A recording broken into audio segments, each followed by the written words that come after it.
2 Corinthians chapter 4.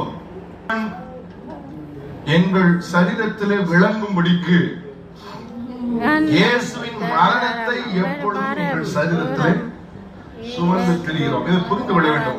இந்த காலவேளையில் இதை புரிந்து கொள்வீர்கள் என்றால் ஜீவனை நீங்கள் பார்ப்பீர்கள். நீங்கள் இதை புரிந்தால் பார்ப்பீர்கள். நான் சொல்றேன், இந்த நாட்களிலே கர்த்தர் பேசுகிற சத்தியத்திற்கு நீங்கள் வேகமாய் வளர்ச்சியை பார்ப்பீர்கள், பெருக்கத்தை பார்ப்பீர்கள். சுக வாழ்வு சீக்கிரமாய் துளிர்க்கும். அவன் தருகிற வளர்ச்சி அல்ல, இது உங்களுக்குள் இருக்கிற ஜீவன் தருகிற வளர்ச்சி. அவன் கவனிங்க.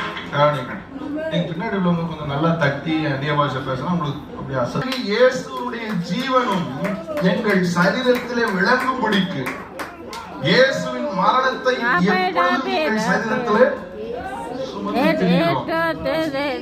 அவருடைய ஜீவன் எங்கள் சரீரத்திலே விளங்கும்படிக்கு அவருடைய மரணத்தை சுமந்து திரிகிறோம். என்ன அர்த்தம்? என்ன அர்த்தம்? அடுத்த வசனத்தை வாசிப்போம், கவனிங்கள்.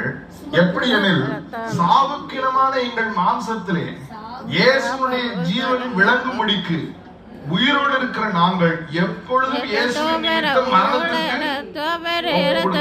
உயிரோடு இருக்கும் போதே மரணத்துக்கு ஒப்பு கொடுக்கிறது. ஏன்னா நம்ம ஒப்பு கொடுக்க அந்த ஜீவன் வெளிப்படணும் இருக்காது. மரணத்துக்கு என்ன பிரதர் புரியுற மாதிரி பேசுங்க. என்ன நாம் கற்றுக்கொள்ள வருகிறோம்? நாம் கடந்து போகும்போது there is an approach. When we go into life, when we walk through life, there is an approach. ஒரு சூழ்நிலைக்குள் நாம் கடந்து போகும்போது